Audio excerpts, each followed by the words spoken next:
여러분, 오늘 딱 한 가지만 여쭤보겠습니다.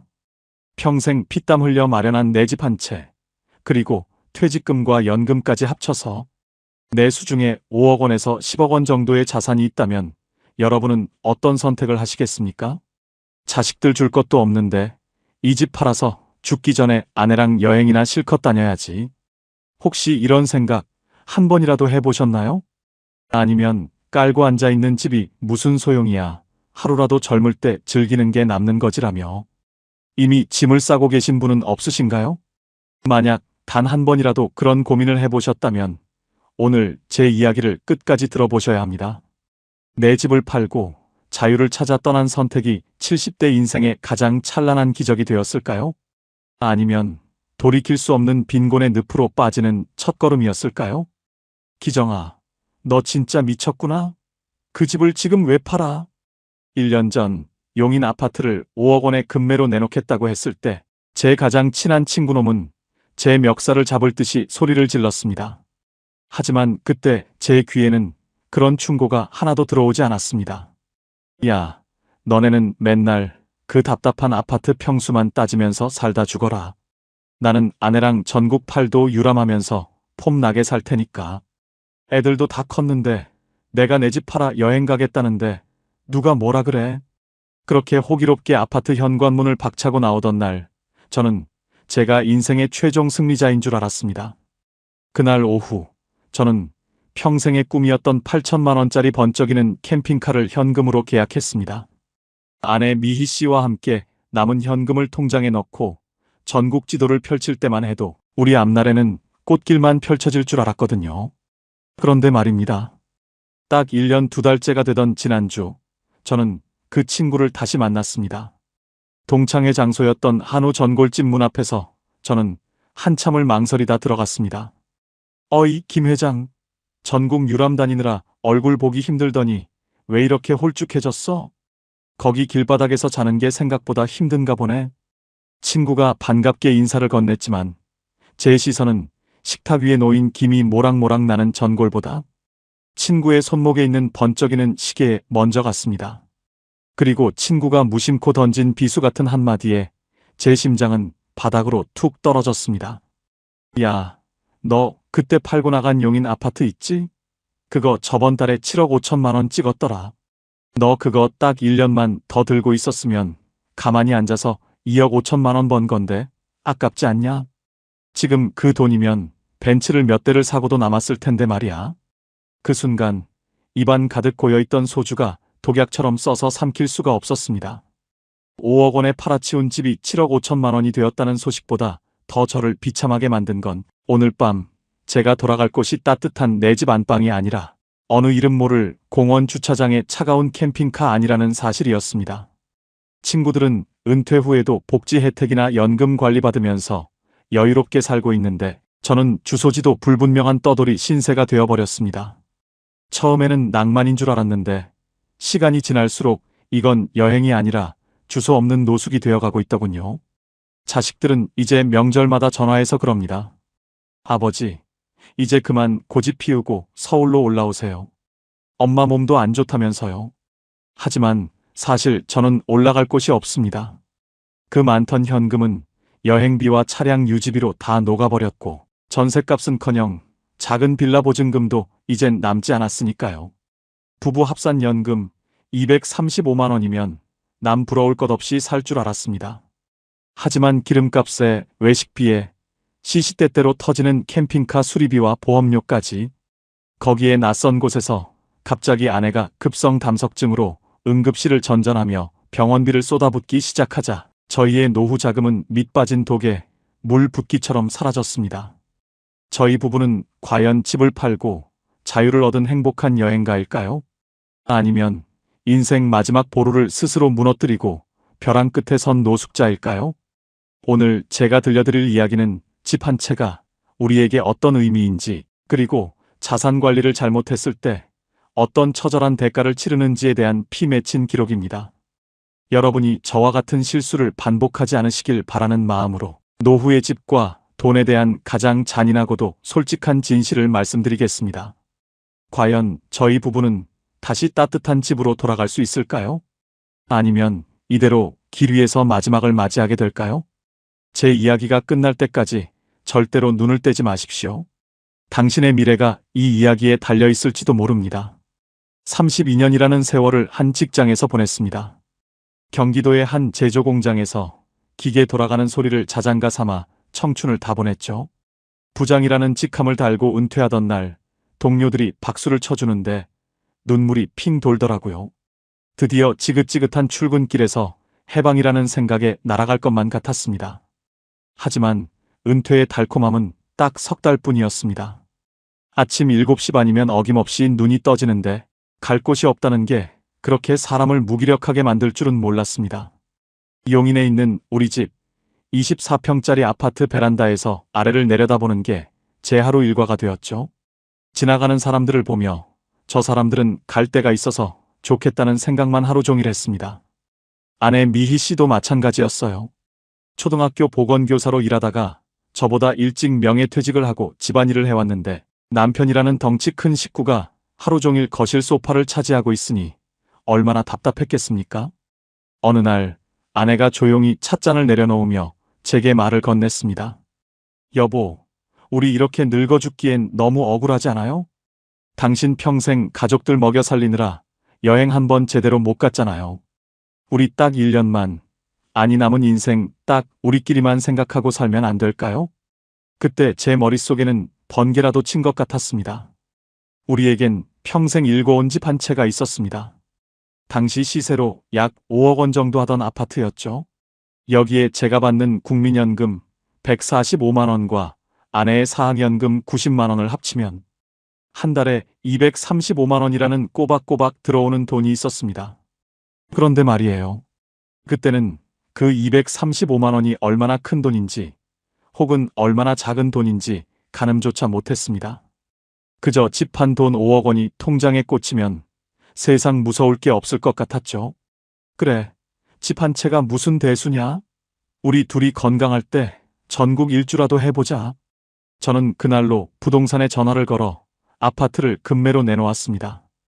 혹시 여러분 중에도 집값이 오르기만 기다리며 답답한 도심 속에서 하루하루 버티는 분 계신가요?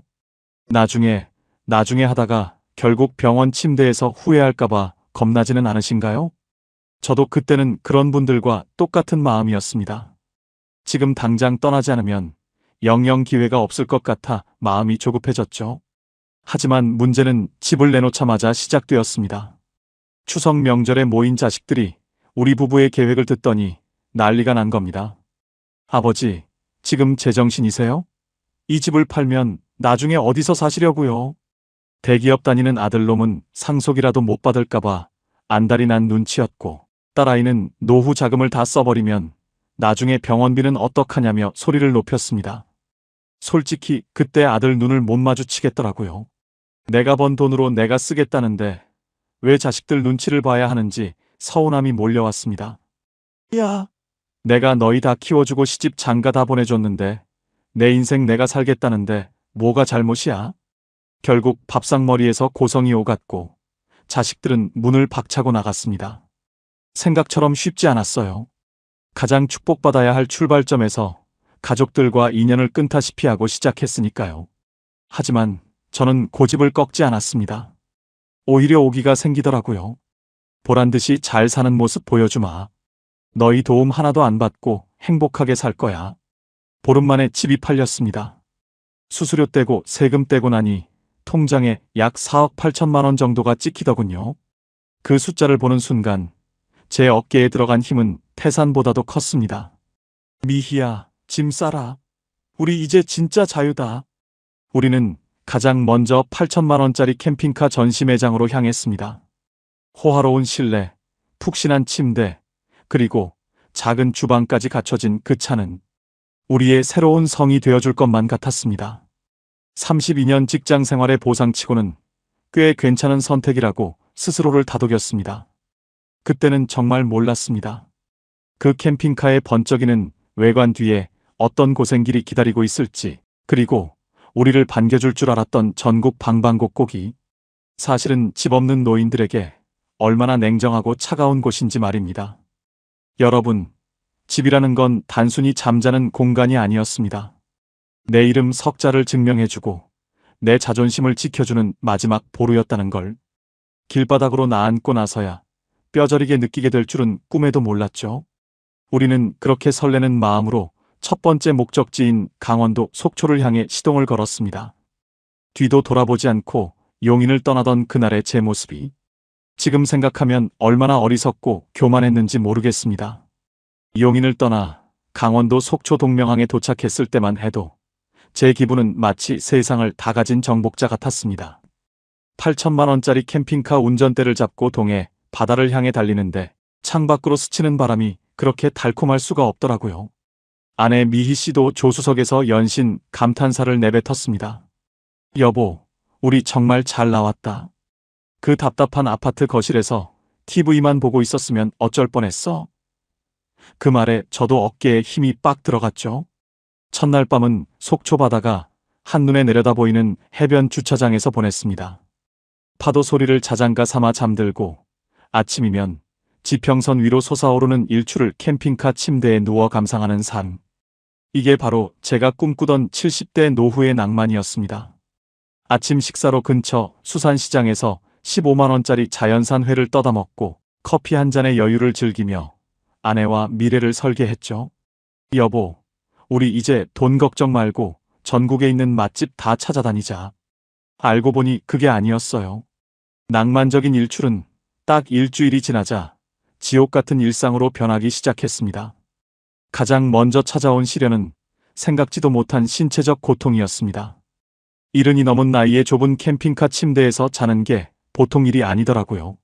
아무리 비싸고 좋은 매트리스를 깔았다고 해도 튼튼한 콘크리트 바닥 위에 놓인 침대와는 차원이 달랐습니다.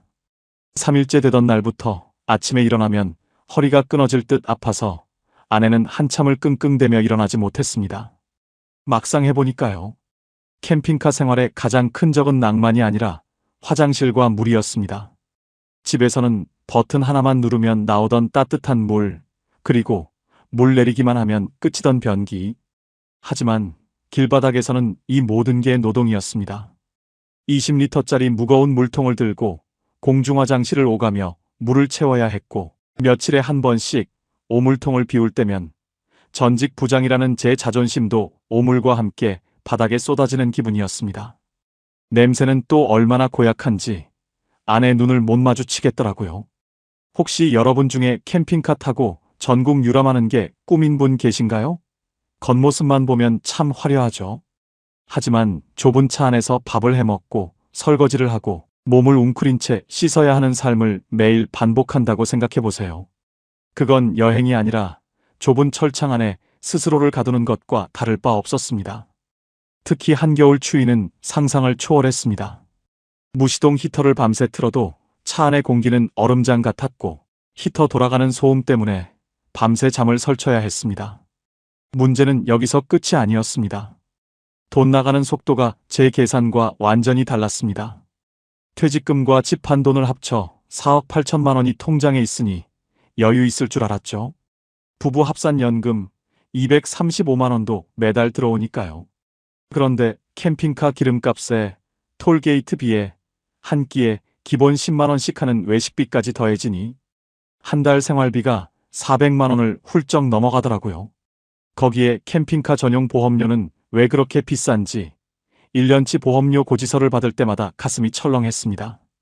어느 날은 강원도 양양의 한 경치 좋은 주차장에 차를 세웠는데 마을 주민 한 분이 오더니 다짜고짜 소리를 지르더군요. 이 노인네들아, 여기서 밥 해먹고 쓰레기 버리지 마. 너네 같은 사람들 때문에 마을이 엉망이야. 라고요. 평생 남들한테 큰 소리 한 번 안 듣고 점잖게 살아온 저인데 길바닥에서 쓰레기 만드는 노인 취급을 받으니 눈앞이 캄캄해졌습니다. 아내는 창문을 닫고 차 안에서 숨죽여 울고 있었습니다. 여보, 우리 그냥 호텔에서 자면 안 될까? 나 허리가 너무 아파서 도저히 못 자겠어. 일주일 만에 아내 입에서 나온 첫 번째 고통의 목소리였습니다. 그 좋던 웃음은 사라지고 아내의 얼굴에는 피로와 수치심이 가득했습니다. 하지만 저는 그때까지도 고집을 부렸습니다. 무슨 소리야, 이제 시작인데. 적응하면 다 괜찮아져. 라며 아내를 달랬죠. 사실은 저도 무서웠습니다. 집까지 팔아버린 마당에 여기서 포기하면 자식들 볼 면목이 없었으니까요. 여기서 끝이 아니에요. 건강보험료 고지서를 확인했을 때 저는 제 눈을 의심했습니다. 아파트를 팔고 현금이 통장에 꽂히니 지역가입자로 전환되면서 보험료가 폭탄 수준으로 날아온 겁니다. 집은 없는데 자산은 많으니 국가에서는 저를 부자로 본 거죠.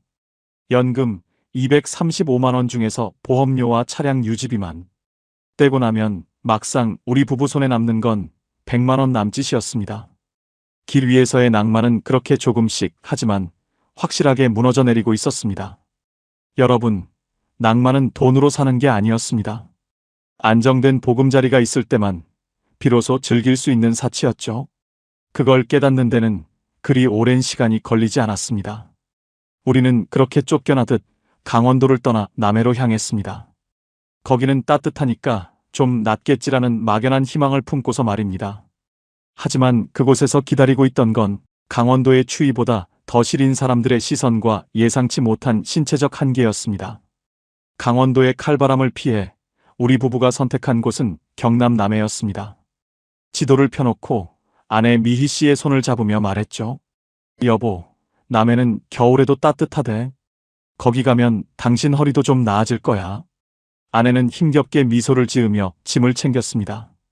속초에서 남해까지 내려가는 길은 멀고도 험했습니다. 8천만 원짜리 육중한 캠핑카를 몰고 고속도로를 달리는 내내 제 어깨는 돌덩이처럼 굳어갔습니다.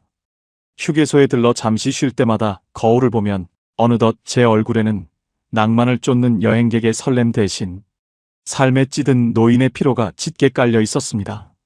남해 상주온 모래비치 근처에 자리를 잡았을 때 푸른 바다와 따뜻한 공기는 잠시나마 우리에게 안도감을 주었습니다. 차 문을 열어젖히고 바닷바람을 들이마시며 그래, 이런 게 바로 노후의 여유지라고 스스로를 다독였습니다. 마침 근처에 정박 중인 다른 캠핑카 부부들도 보여서 마음이 든든하기도 했죠. 근데요, 그 안도감은 채 하루를 넘기지 못했습니다. 밤이 깊어지자 차 안의 온도는 급격히 떨어졌고 바닷가 특유의 습한 기운이 뼛속까지 파고들었습니다. 아내는 그날 밤부터 심한 기침을 시작했습니다. 좁은 차 안에서 기침 소리가 울려 퍼질 때마다 제 가슴은 바늘로 찌르는 듯 아팠습니다. 다음 날 아침 근처 편의점에 물을 사러 갔다가 마을 주민들과 마주쳤습니다. 또 캠핑카네. 여기 주차하지 말라고 현수막 붙인 거 안 보여요? 노골적인 적대감 섞인 목소리에 저는 고개를 숙일 수밖에 없었습니다. 평생 어디 가서 이런 대우를 받아본 적이 없는데 집을 팔고 길 위로 나선 순간 저는 환영받지 못하는 침입자가 되어 있었습니다. 그때는 몰랐습니다. 남해의 아름다운 풍경 뒤에 숨겨진 차가운 텃세와 무주택 노인이 겪어야 할 사회적 멸시가 이토록 가혹할 줄은요. 마을 사람들은 우리가 쓰는 물 한 바가지, 쓰레기 봉투 하나에도 마치 죄인 취조하듯 날카로운 시선을 던졌습니다. 결국 우리는 이틀 만에 자리를 옮겨야 했습니다. 아내의 상태는 점점 더 나빠졌습니다. 기침은 멈추지 않았고 낯선 환경 탓인지 방광염까지 도졌습니다. 급하게 남해 읍내에 있는 병원을 찾아갔습니다. 의사 선생님이 혀를 차며 말씀하시더군요. 어르신, 이 나이에 길에서 생활하는 건 독이에요. 따뜻한 방에서 푹 쉬셔야지 차 안에서 이러시면 큰일 납니다. 병원을 나와 약을 짓는데 문득 제 통장 잔고가 떠올랐습니다. 우리 부부 합산 연금이 매달 235만 원이나 들어오지만 매일같이 이동하며 쓰는 기름값과 비싼 외식비, 그리고 한 번 병원에 갈 때마다 깨지는 비용이 만만치 않았습니다. 분명히 넉넉할 거라 생각했던 돈이 모래알처럼 손가락 사이로 빠져나가고 있었습니다. 예상과 완전히 달랐습니다. 저는 5억 원을 손에 쥐고 떠나면 평생 왕처럼 살 줄 알았습니다. 하지만 집이라는 든든한 울타리가 사라진 상태에서 쓰는 돈은 단순한 지출이 아니라 제 생명줄이 조금씩 타들어가는 느낌이었습니다. 특히 민간 보험 혜택을 제대로 확인하지 않고 떠난 게 화근이었습니다. 낯선 지역 병원에서는 보험 청구 서류 하나 떼는 것도 일이었고 보험사에서는 거주지가 불분명하다며 까다로운 조건을 내걸었습니다. 이 부분 꼭 기억하세요. 노후에 거주지가 없다는 것은 단순한 주거 문제를 넘어 국가가 제공하는 복지 서비스와 모든 안전망에서 본인 스스로 탈출하는 것과 다름없다는 사실을 말입니다. 병원 주차장에 차를 세워두고 아내가 잠든 모습을 한참 동안 바라봤습니다. 그 곱던 얼굴이 1년 사이 반쪽이 된 걸 보니 눈물이 왈칵 쏟아졌습니다. 그때 휴대폰이 울렸습니다. 서울에 있는 딸아이의 전화였습니다. 아빠, 엄마는 좀 어때요? 이제 고집 그만 피우고 가까운 전세라도 알아봐요. 제가 돈 좀 보탤 테니까 제발 길바닥 생활 정리하세요. 딸아이의 목소리를 들으니 목이 메어 대답이 나오지 않았습니다. 하지만 제 자존심이 또 한 번 발목을 잡았습니다. 아냐, 우리 잘 지내고 있어.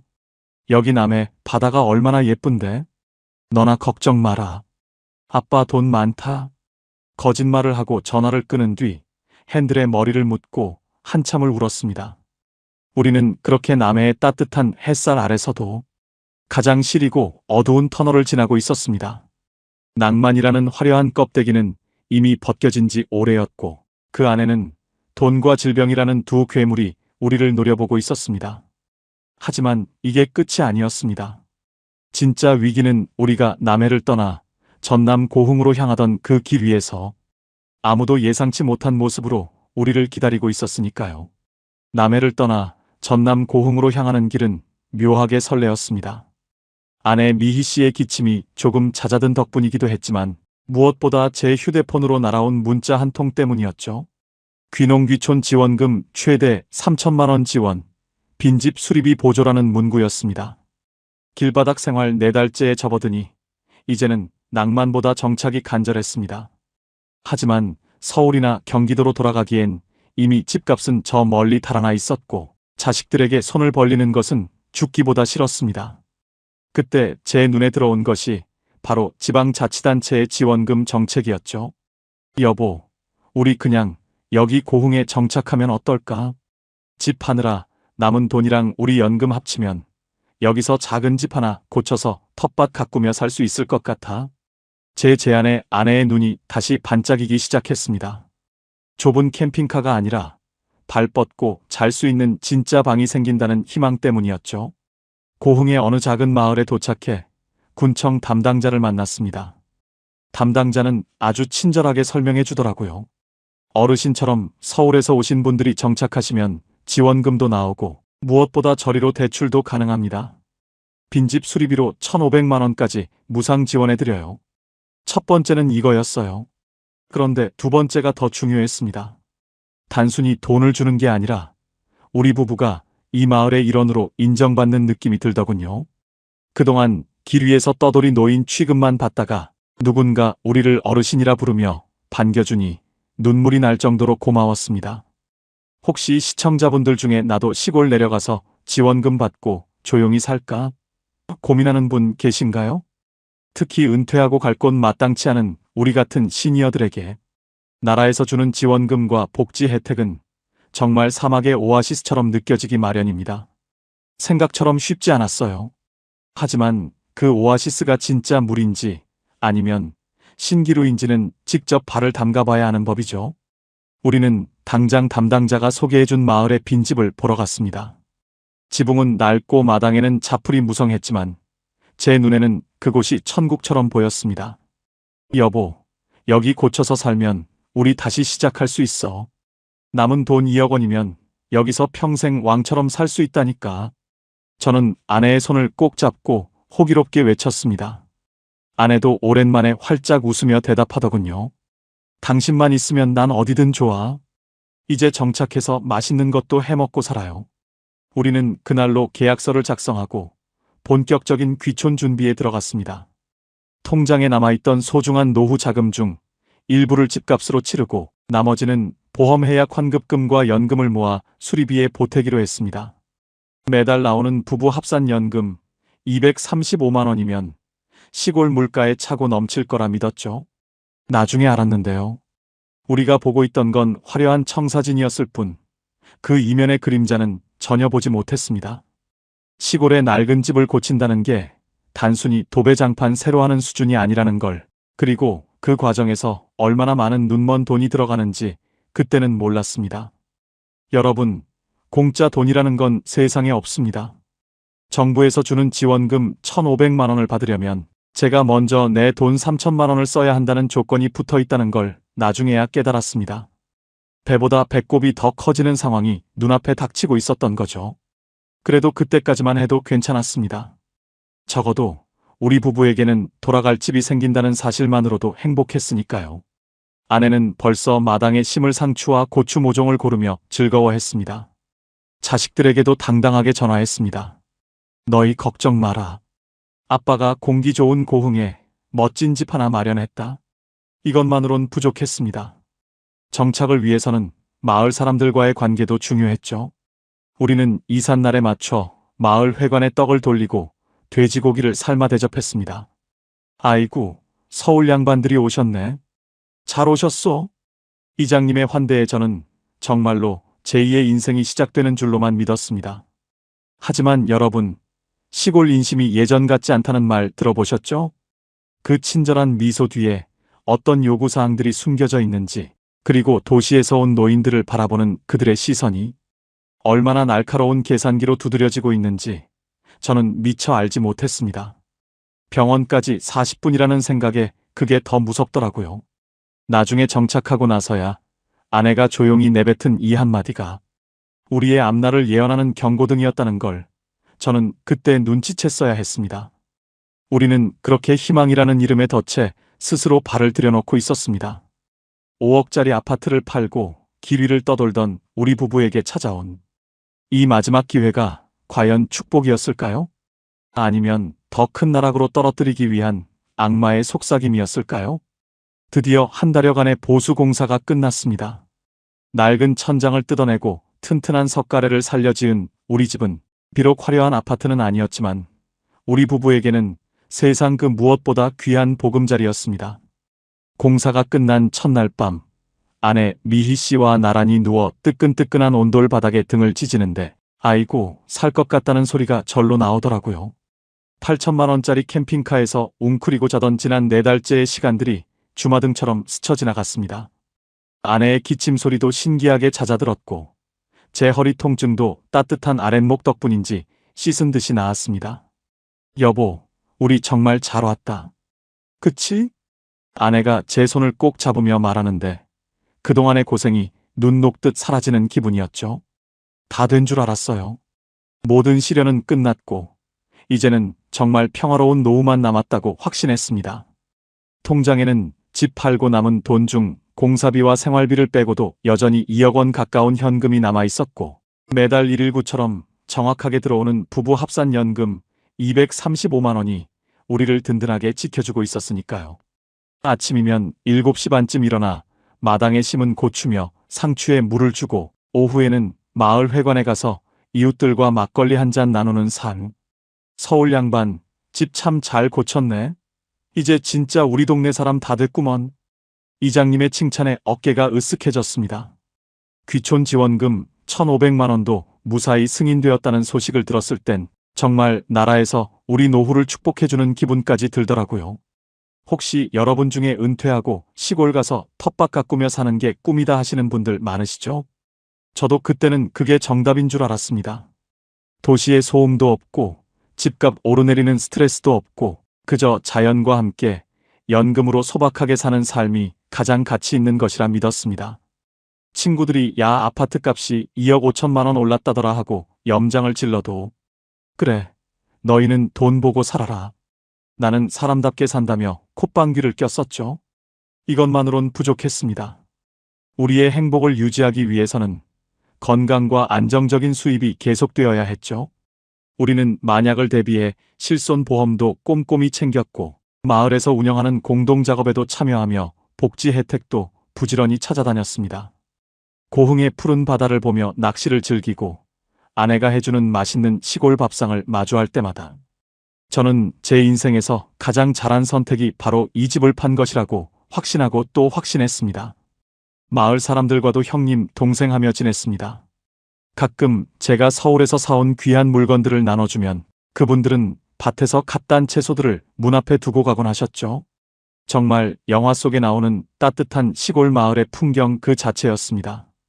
그때까지만 해도 저는 제 앞에 어떤 거대한 파도가 밀려오고 있는지 전혀 눈치채지 못했습니다. 서울 사람들은 1년 안에 다 올라가.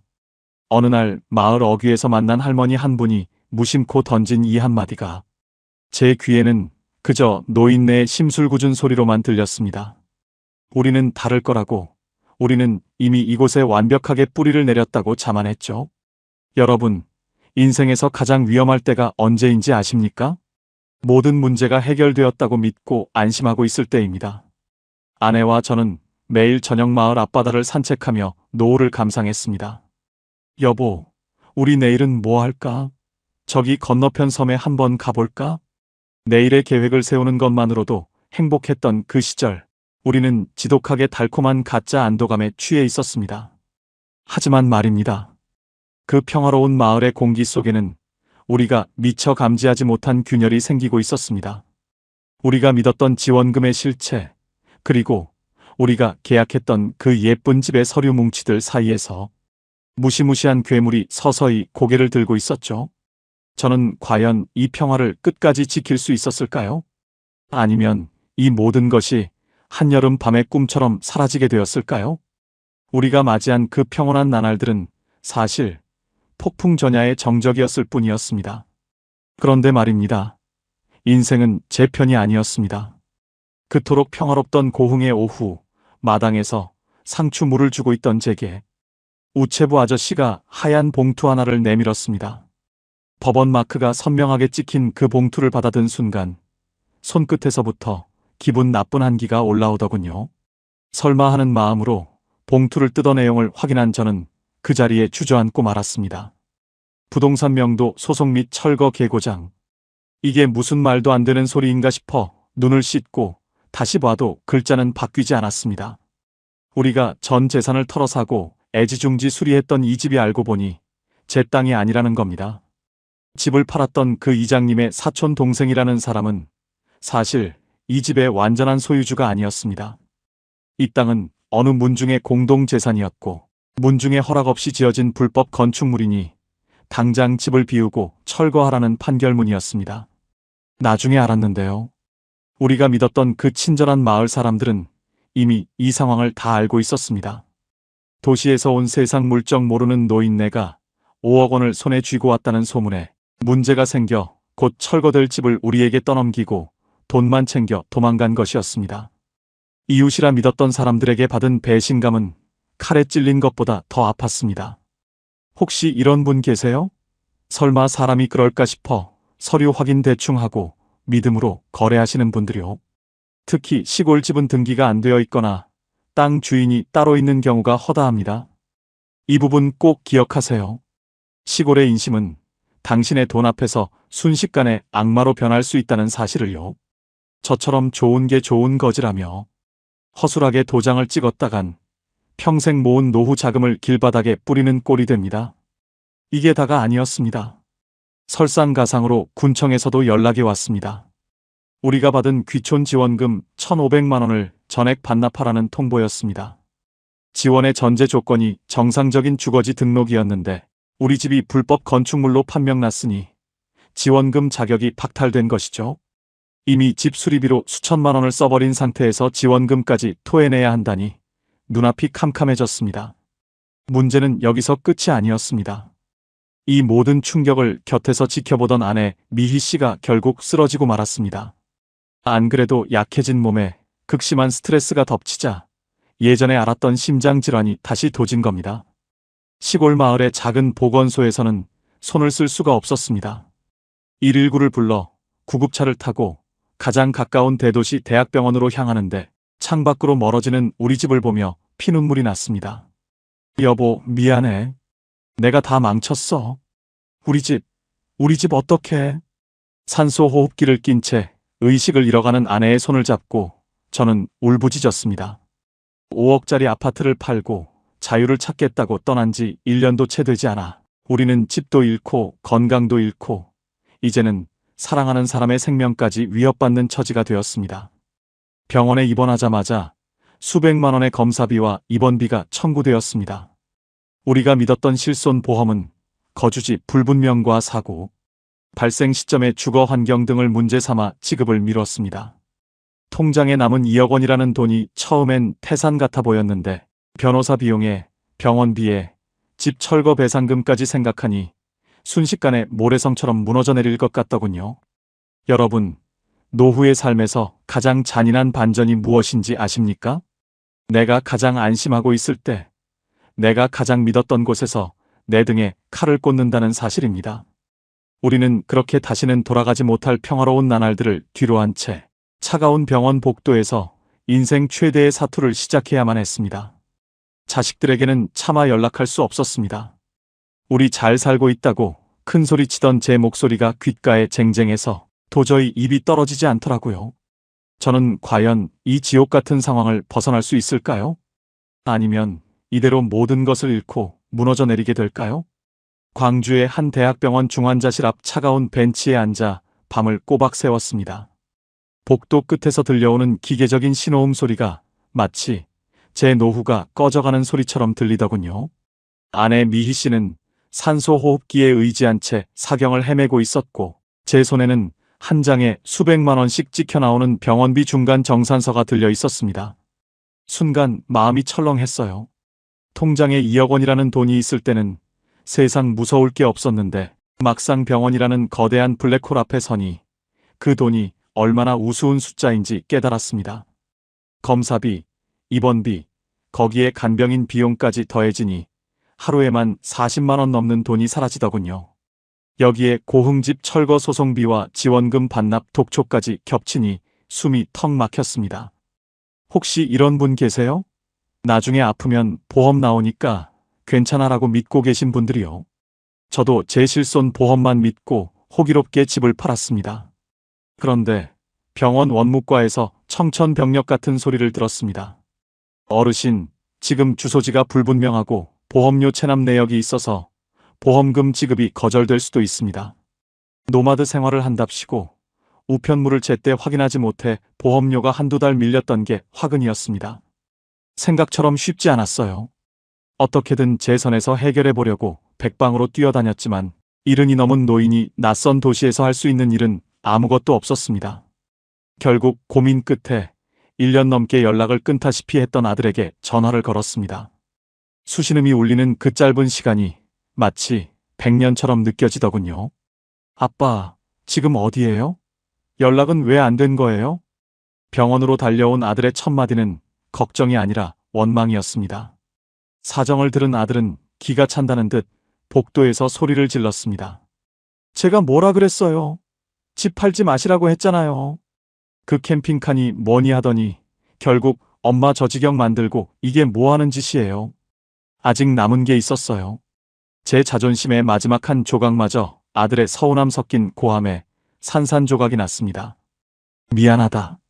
내가 생각이 짧았다. 평생 자식 앞에서 당당했던 아버지였는데 돈 앞에 무릎을 꿇으니 자식이 아니라 마치 무서운 빚쟁이를 마주하는 기분이었습니다.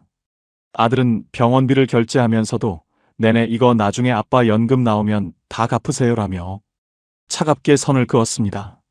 정말 저는 1년 만에 모든 것을 잃고 처참하게 무너지고 있었습니다.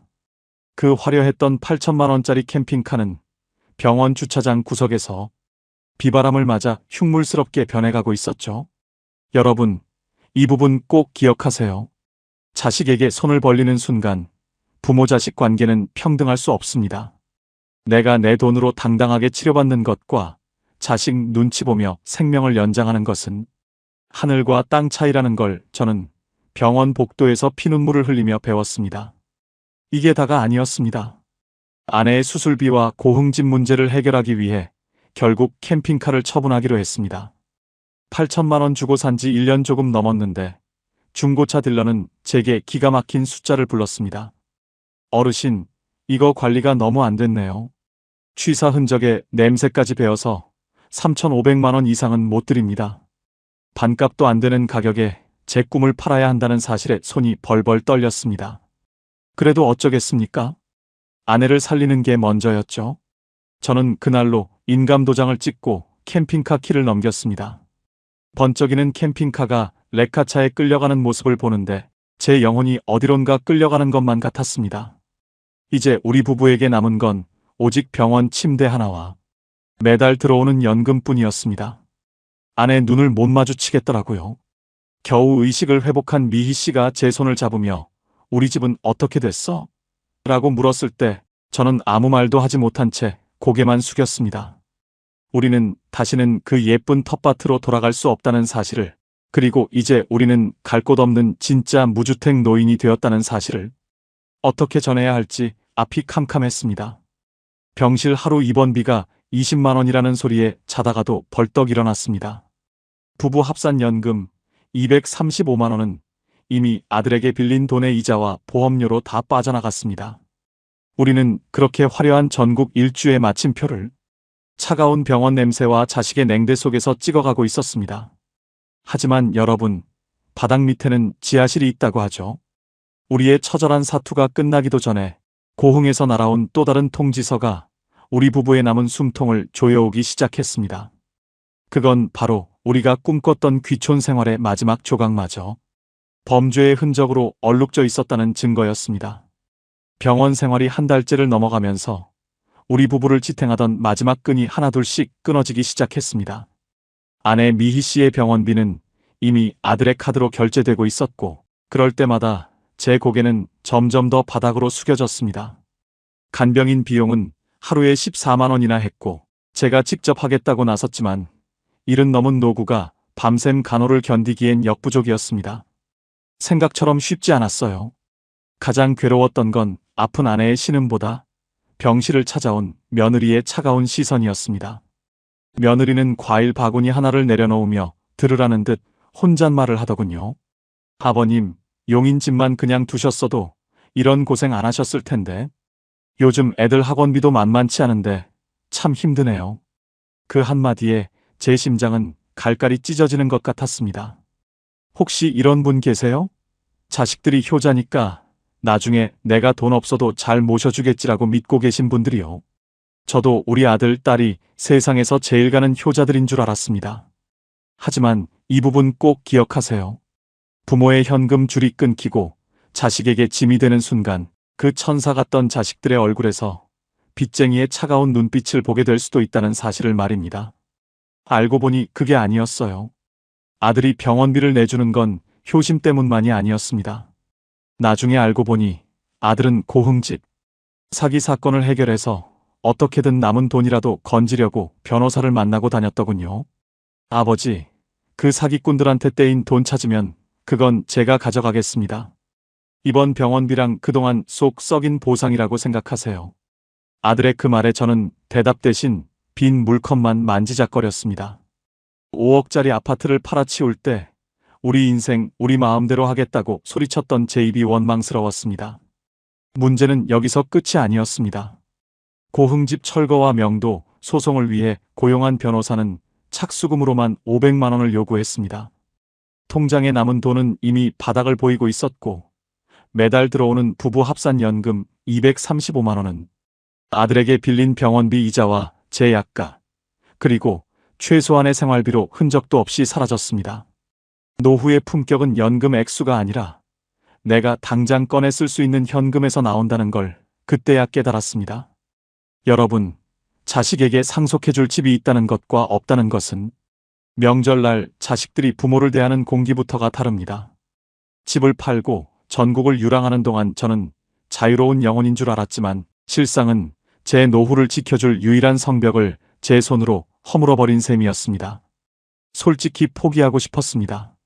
병원 옥상에 올라가 아래를 내려다보며 여기서 그냥 끝나면 아내가 좀 편해질까 하는 무서운 생각도 했습니다.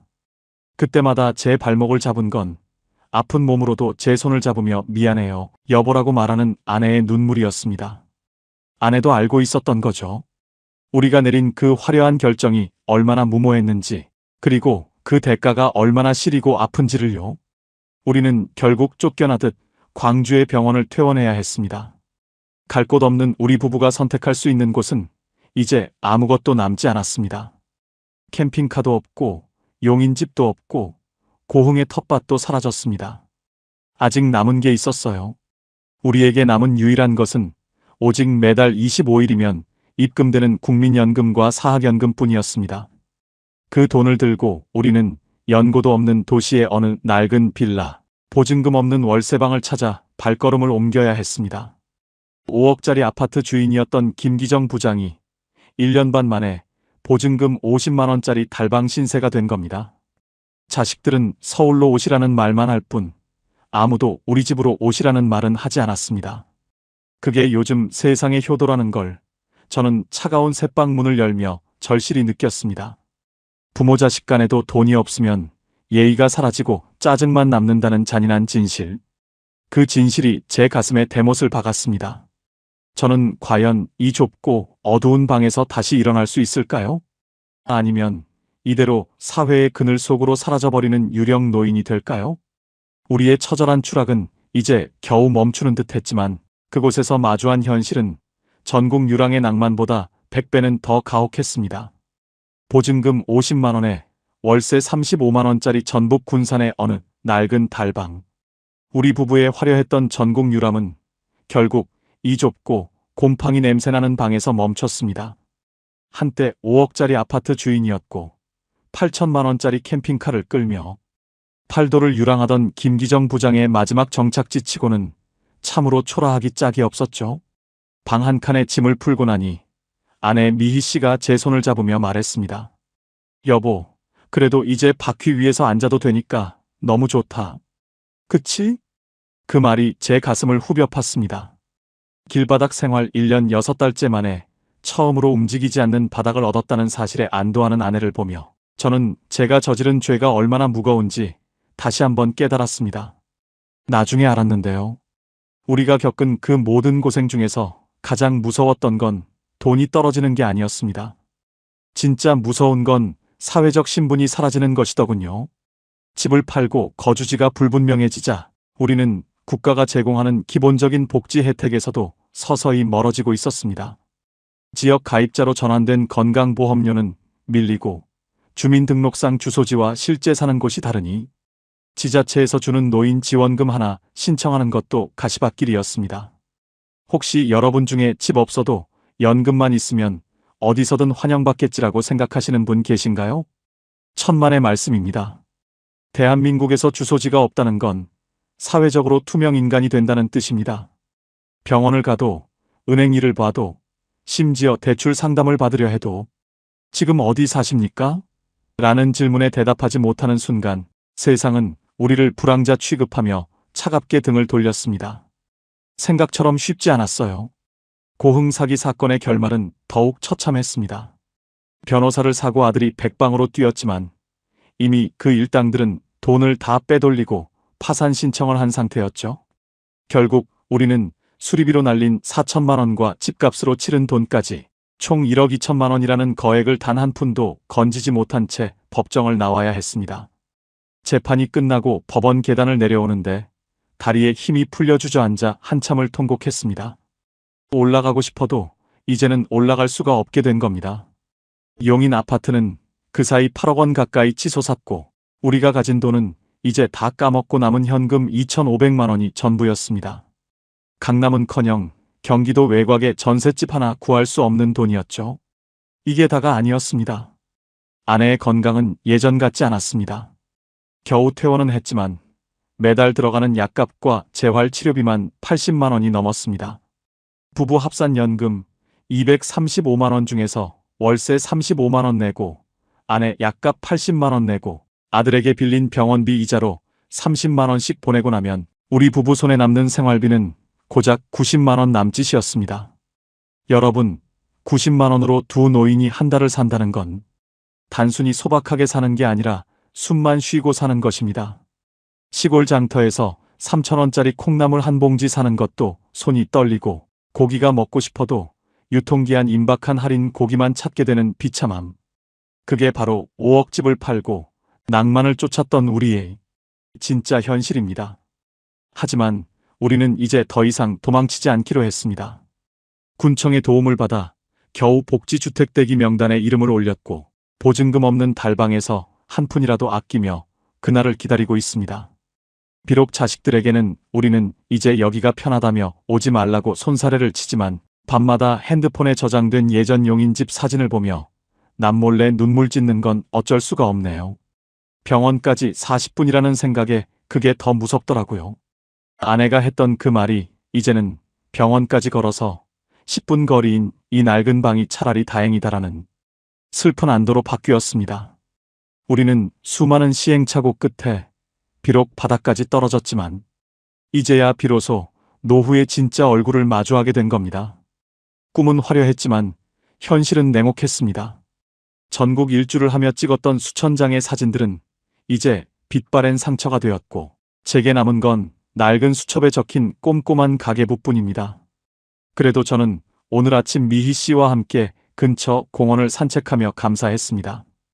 비록 집은 잃었지만 그래도 서로의 곁을 지킬 수 있는 마지막 기회는 남았으니까요. 저는 이제 압니다. 노후의 행복은 멀리 있는 풍경에 있는 게 아니라 언제든 돌아갈 수 있는 내 집 열쇠와 남의 눈치 보지 않고 쓸 수 있는 내 주머니 속 현금에서 나온다는 것을요. 우리의 길고 길었던 방황은 이제 이 작은 방에서 현실적인 정착으로 끝을 맺고 있습니다.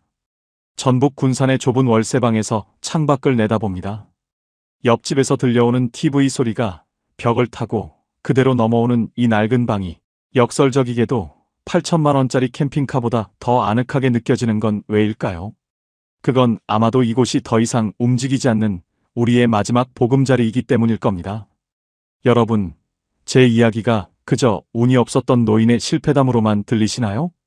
나는 사기 안 당할 거야. 우리 애들은 달라라고 자신하고 계신 건 아닌가요? 71세 김기정이 인생을 통째로 걸고 깨달은 노후 자금의 진실을 말씀드리겠습니다. 이건 여러분의 미래를 지키기 위한 마지막 유언과도 같은 조언입니다. 그때는 몰랐습니다. 집이라는 것은 단순한 콘크리트 덩어리가 아니었습니다. 그것은 은퇴한 시니어에게 국가이고 자존심이며 방패였습니다. 집을 파는 순간 당신은 사회가 제공하는 모든 복지와 안전망에서 스스로 걸어나가는 것입니다.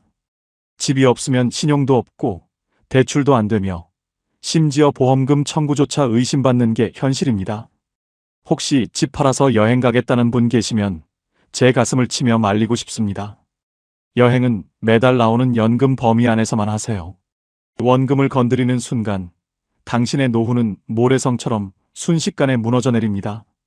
5억 원을 들고 길을 나섰던 제가 1년 반 만에 빈털터리가 된 건 돈을 많이 써서가 아니라 돌아갈 곳이 없다는 불안감이 모든 판단력을 흐리게 했기 때문입니다. 아직 남은 게 있었어요. 마지막으로 자식과의 관계에 대해 꼭 드리고 싶은 말씀이 있습니다. 효도는 부모의 인품이 아니라 부모가 가진 재력에서 나옵니다. 냉정하게 들리시겠지만 사실입니다. 상속해줄 집이 있는 부모와 자식에게 짐이 된 부모를 대하는 자식의 눈빛은 결코 같을 수 없습니다. 여러분의 노후는 낭만이 아니라 현실입니다. 남들이 하는 폼나게 살아라라는 말에 속아 인생 마지막 카드를 버리지 마십시오. 내 이름으로 된 집 열쇠 하나가 수억 원짜리 캠핑카보다 당신의 노후를 100배는 더 빛나게 해줄 것입니다. 오늘 제 긴 방랑기를 끝까지 들어주셔서 고맙습니다. 5억짜리 아파트를 팔고 전국을 누비던 우리 부부는 결국 낡은 월세방으로 돌아와서야 진짜 평화를 찾았습니다. 참 먼 길을 돌아왔고 그 대가는 너무나 처절했습니다. 지금 이 영상을 보고 계신 여러분은 저와 같은 길을 걷지 않으셨으면 합니다. 오늘 내용 중 딱 3가지만 기억해 주세요. 첫째, 무슨 일이 있어도 살고 있는 집은 절대로 팔지 마십시오. 집은 노후의 마지막 보루이자 당신의 신용 그 자체입니다. 둘째, 연금 원금에 손을 대는 투기나 무리한 지출은 금물입니다. 매달 들어오는 100만 원, 200만 원의 연금이 당신의 생명줄입니다. 셋째, 자식에게 모든 것을 오픈하지 말고 내 주머니의 현금은 끝까지 숨기십시오. 내 노후는 자식이 아니라 내 통장 잔고가 지켜주는 것입니다. 저희 부부는 이제 군산의 이 작은 방에서 조금씩 기운을 차리고 있습니다. 아내 미희 씨의 얼굴에도 아주 조금씩 생기가 돌아오고 있네요. 비록 가진 것은 없지만 이제야 비로소 우리는 진짜 우리 인생을 살고 있습니다. 오늘 제 이야기가 여러분의 노후 준비에 작은 경종이 되었다면 그것으로 족합니다. 더 이상 저처럼 길 위에서 피눈물 흘리는 분들이 없기를 간절히 바랍니다. 이 내용이 도움이 되셨다면 주변의 친구분들이나 가족분들께도 꼭 공유해 주세요. 당신의 공유 한 번이 누군가의 노후를 구할 수도 있습니다. 구독과 좋아요는 저 같은 못난 노인에게 큰 힘이 됩니다. 모두 건강하고 단단한 노후 보내시길 바랍니다. 고맙습니다.